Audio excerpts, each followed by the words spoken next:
انا بالنسبه لي اهم حاجه بستثمر فيها فلوسي بجانب السيرم النايت كريم، لان ده اكتر كريم بيقعد على بشرتنا بالليل، واحنا بشرتنا بقى بيحصل لها ريجنريشن وريجوفينيشن.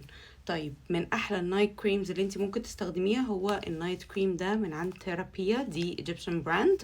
النايت كريم ده حلو جدا، بيشتغل على ترطيب البشره بعمق، ويديها كده احساس ان انت كنت عامله يعني a major skin care routine امبارح، وقمتي النهارده بشرتك جلوي وهيلثي.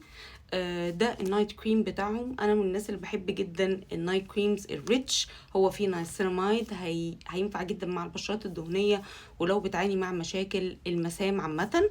وكمان في اشينيسيا. كل الحاجات دي بتعمل ريجنريشن للسكين، بحيث ان انت تقومي تاني يوم تلاقي فعلا في فرق في بشرتك. من الحاجات اللي حلوه فيه برضو الماكاديميا اويل. الماكاديميا اويل ده من الحاجات الحلوه جدا للبشرة أصلا وللشعر، يعني موجود كتير جدا في سكين كير برودكتس برا مصر.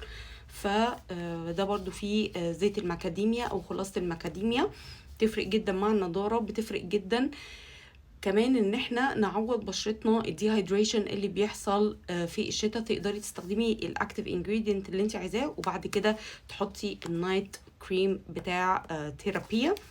اوكي، عايزه اوريكم بس قوامه thick، ولكنه يعني it's not thick it's thin، بس very rich. يعني قوامه كده هتحسي ان البشرة عليها a thin film of nutrients. حلو جدا، ويعني مفهوش عطور بمعنى العطور، لا، عطر خفيف جدا جدا بسيط جدا، فيعتبر ان هو يعني خفيف جدا. it's very suitable for all skin types، حتى السنسيتيف skin. ف if you're on the hunt ان انت تلاقي نايت كريم حلو تستخدميه يرطب بشرتك ويعمل regeneration للبشرة ويعمل glow الصبح تقومي تشوفيها، go for البرودكت ده من ثيرابيا، هيعجبكم جدا.